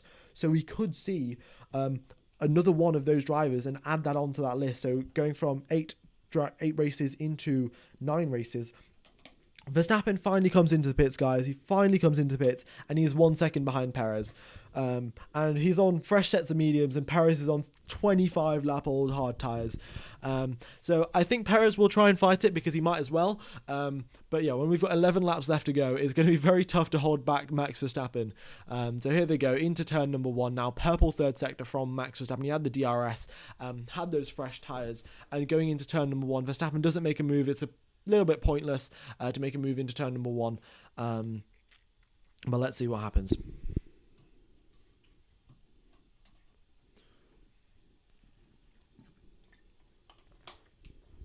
Alrighty, making their way through the middle, through the first sector, sorry. And here they are coming on to one of 3 straights. And we've got, also, would just like to point out, Hamilton has just overtaken Nico Hülkenberg, not Nico Hülkenberg, Kevin Magnussen going up. No, so now Hamilton up into 8th position, started the race in 13th, now up into 8th. So it's been a little bit of a recovery from him, still not as great as he would have hoped for. But yeah, all right. Sergio Perez holding off Max Verstappen by the looks of it, at least for the first attack. He's been able to stay ahead of Sergio Perez. The Mexican fans indeed going crazy, just cheering on Sergio Perez. But this might be a little bit of a losing battle here for the Mexican driver. As he makes his way out of turn number 16, Max Verstappen has the DRS, he has the slipstream. The gap is decreasing. It's down to 0.3 of a second. It's down to 1/10 of a second. Verstappen side by side now going into turn number 17. The 2 drivers, and Perez brakes later than Verstappen. Verstappen expected an easy overtake. Perez brakes later than him, and going through now into turn number 1. They are once again side by side. Verstappen this time has the DRS, has the slipstream into turn number 1 now. Who brakes later? It is Max Verstappen, and he swoops around the outside and keeps the lead of the race. So a little bit of a fight there from Sergio Perez, but we have got this is going to be his only chance really. If he can hang on through this first sector and attack Verstappen again, that could be his only chance. Otherwise, it looks like Verstappen is going to drive off into the distance with those fresh sets of softs. Yeah. All right. We could see a late safety car. It's a bit difficult to know really. Also, Kevin Magnussen lost another position now to Ocon. He's had he pitted onto those hard tyres really early on. He's done 33 laps on those, and it looks like he's struggling from suffering from the effects of 33 lap old tyres. And now he's lost another position to Esteban Ocon. Luckily, Bottas is 5 seconds behind him, so he has a little bit of a gap. But there we are. All right. The gap between Verstappen and Perez now 1.3 seconds. So it's out of the DRS, and that is about it for now. So let's see. We've got 9 laps left to go. Verstappen puts himself up into the lead of this race, and let's see what he can do.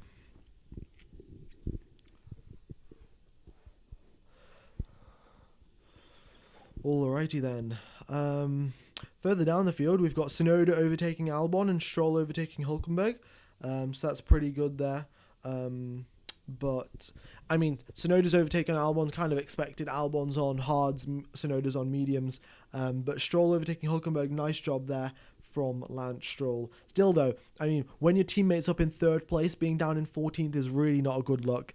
And that's exactly what Lance Stroll is doing. So who knows what's going to happen. We're seeing a lot of bye-bye Sergio, bye-bye Checo in the chat.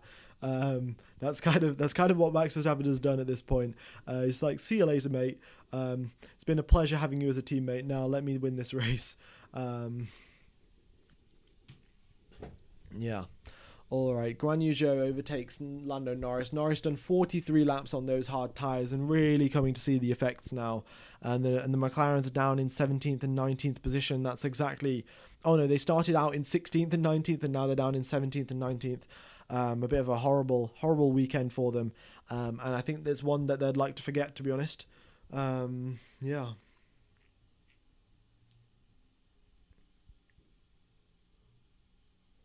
Alrighty.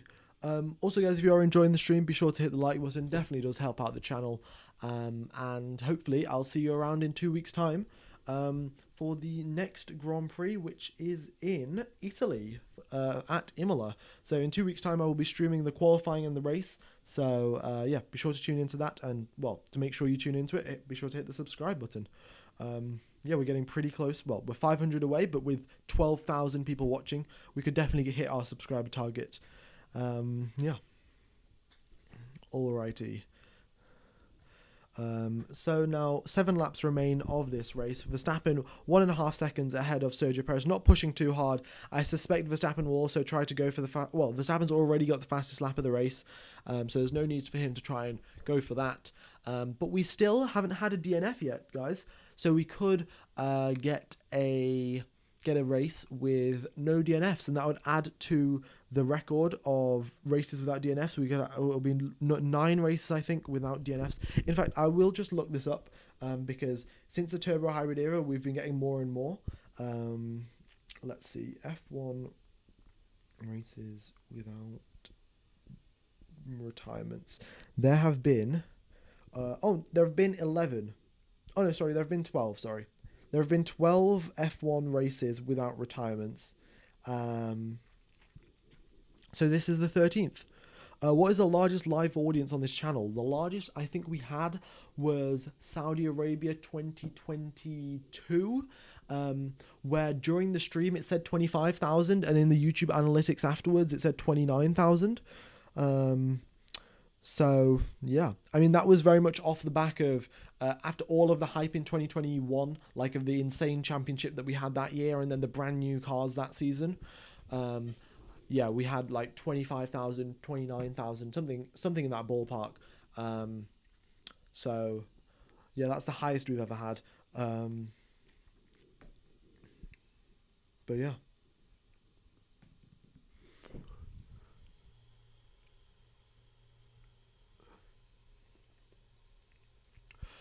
Oh my God.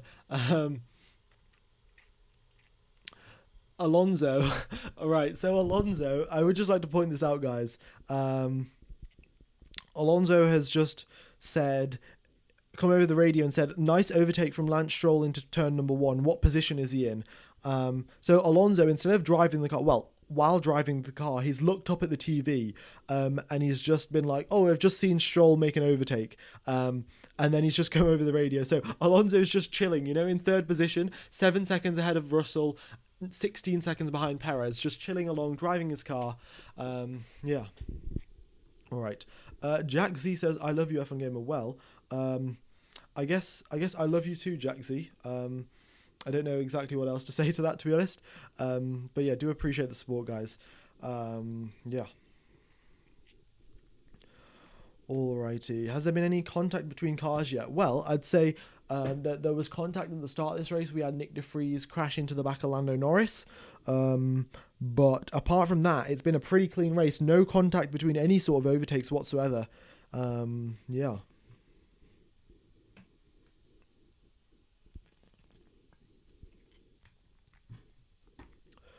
Alrighty.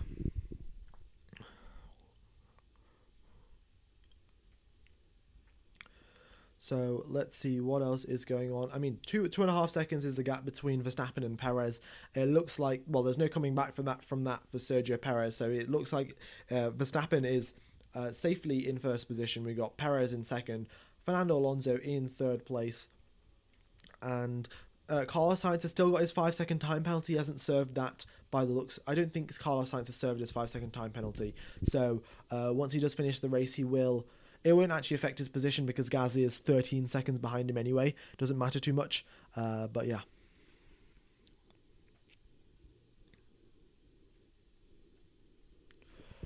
Alrighty. Oh my God. Yeah, look at this. Yuki Tsunoda P11 curse. Yuki Tsunoda has finished the previous 5 races in 11th position. Yeah, previous 5 races in 11th position. So, and here he is in 11th position once again. And there's no chance of him getting 10th because it's 4 seconds, because Magnussen is 4 seconds up the road. So the only hope that he has of breaking his 11th place curse is getting overtaken by Lance Stroll and putting himself down into 12th place.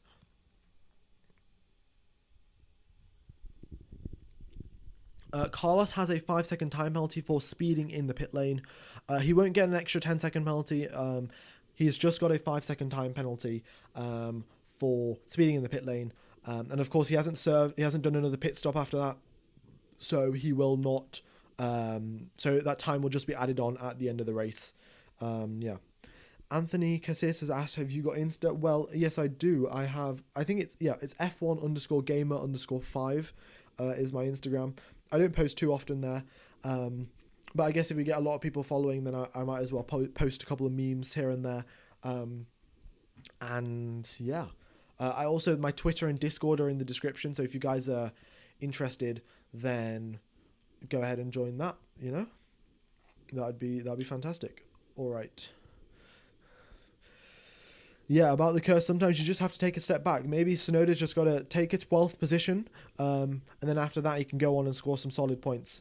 But yeah, past 5 races has finished in 11th place. Not good, not ideal whatsoever. All right, Charles Leclerc up into 6th, coming alongside Carlos Sainz now. So Leclerc did start the race in 7th position, makes up 1 net position overall, is up into 6th position. Hamilton as well started the race in 13th, is now up into 7th place. And Pierre Gasly is dropping back more and more, because those 37 lap old hard tyres not doing that great. Saying that though, Sergio Perez's 33 lap old hard tyres, he's just set a purple first sector in them. So who even knows what's happening right now? I don't know why these hard tyres just aren't wearing out.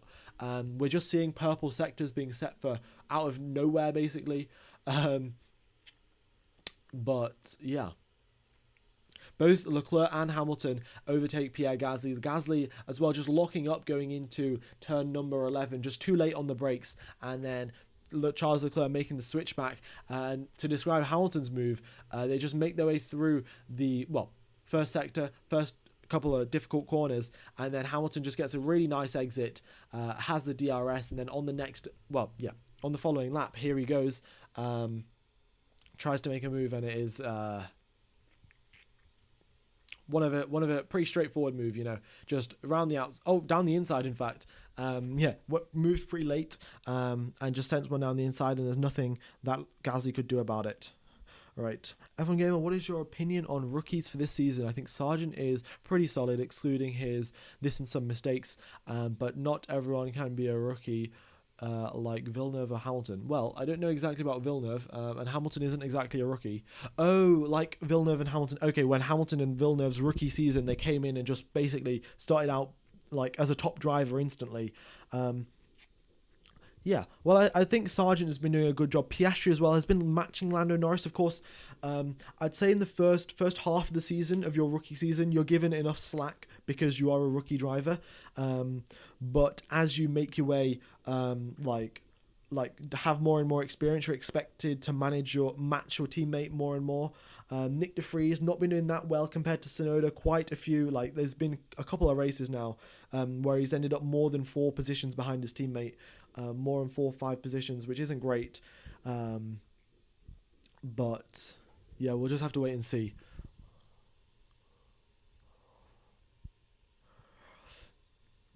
Yeah, well, I mean, to be honest, it's a bit difficult to say where they are right now. We've had a couple of we've had the sprint race in Baku, of course, but I'd say De Vries has been probably the worst performing rookie out of all of them. Piastri, I'd say Sargent's been the best. Actually, I don't know. I'd say Sargent and Piastri pretty even, and then Nick de Vries behind them. But yeah, none of them have been exceptionally outstanding, oh my god, this guy's going to be the next world champion kind of pace. But they've been settling into Formula 1, and it is pretty difficult, so there we are. Who do you think would be a top driver if everyone was in the same car? I'd say Fernando Alonso, no? Fernando Alonso definitely has a lot of pace. Just your usual suspects, really. I'd say Valtteri Bottas as well is a driver that we don't really suspect. But the thing is, he matched Lewis Hamilton so often in qualifying when they were teammates, especially towards the end of his stint at Mercedes. So Valtteri Bottas is another driver that I would say is pretty good. Is AlphaTauri allowed to copy Red Bull's design since they're a sister team? They're not allowed to copy. Think they can technically copy how Racing Point copied Mercedes. They can look at the other teams and copy their design, but there are only a certain amount of components they're allowed to share. So they can share the engine, they can share the rear suspension, all the mounting for the gearbox and the engines and all of that stuff. But usually that's all we see, and then all of the front suspension and everything else is done by AlphaTauri. Also, guys, let me know who you think should be driver of the day. We're on the second to last lap of this race now. Hasn't been too much action to talk of, but yeah, let me know who your driver of the day is, and we'll just have to. Yeah, I don't know. I would say, who would I say is my driver of the day? Fernando Alonso has obviously been doing brilliant, but he hasn't like done anything exceptional, of course. The Aston Martin seems to be looking around about third fastest car and capitalising off the woes down at Ferrari. He's up in third place again. This is a third podium for Fernando Alonso, which would be brilliant. Also, Max Verstappen, just to flex on everyone, has just set another fastest lap of the race, going 2 seconds faster than Sergio Perez and every other driver on the track. Because, why not? So we're on the final lap of the race now, and Max Verstappen makes his way through turn number 10 for the final occasion. Now approaching Nick de Vries for traffic, but I suspect there'll be no need to get out of the way. And yeah, Max Verstappen now just making his way through the middle sector, through the tight, twisty parts of turn number 14, 15. No mistakes whatsoever from him going through that part. We've seen a couple of drivers making overtakes there, or just making mistakes whatsoever, or just making mistakes completely by themselves going through turn number 14 and 15, because it is such a tricky part of the circuit, and a little mistake can completely damage your car. But everyone has been doing it just fine, and Max Verstappen has been doing it the finest of them all. Starting the race in 9th position, gaining all of those places at the start of this race, and then after the pit stops, just been doing a stellar job and has crossed the line to win the Miami Grand Prix. Absolutely brilliant job there from Max Verstappen. Sergio Perez comes home in 2nd place. It's a Red Bull 1-2 for the 2nd time this season, and then now we have, I think it's been more than 2 times for a Red Bull 1-2, but that's fine. And then here comes Fernando Alonso for his 3rd podium of the season in 3rd position. Once again, it is brilliant there from Fernando Alonso, and he is once again on the 3rd step of the podium. Fantastic. And then we have George Russell coming home in 4th place. Bit of a low-key race for him. He hasn't been doing much, but just consistently lapping away, and is in 4th position. We got Sainz in 5th place. Both Hamilton and Leclerc in 6th and 7th, making their respective recovery drives. Well, in fact, Hamilton made a respective recovery drive. Leclerc just stayed in 7th position. To close out the top team, sort of. And then we have Pierre Gasly, Ocon and Magnussen in 8th, 9th and 10th. Stroll comes home with the fastest 3rd sector out of nowhere, chasing down Yuki Tsunoda all the way to the finish line. It was pretty close between those two, but still half a second between Tsunoda and Stroll when they crossed the finish line. Carlos Sainz as well, he had his 5-second time penalty, but still comes out ahead of George Russell. Oh, no, still comes out ahead of Lewis Hamilton, sorry. And yeah, that has been the Miami Grand Prix, guys. If you guys enjoyed the stream, be sure to hit the like button, subscribe. That would be fantastic. And hopefully I will see you around in 2 weeks for Imola. Yeah. 57 laps of racing around here, 309 kilometers. All of the drivers have completed. And this is the 13th race in Formula 1 history where we haven't had a DNF. So pretty exciting stuff, I'd say. And, we'll wait and see what happens. Thank you, everyone, for all of the thank you messages and the excellent commentary messages in the chat. That is great to see. Yeah. Remember to stay hydrated, guys. I'm just going to have a quick drink. I'll be back in a second.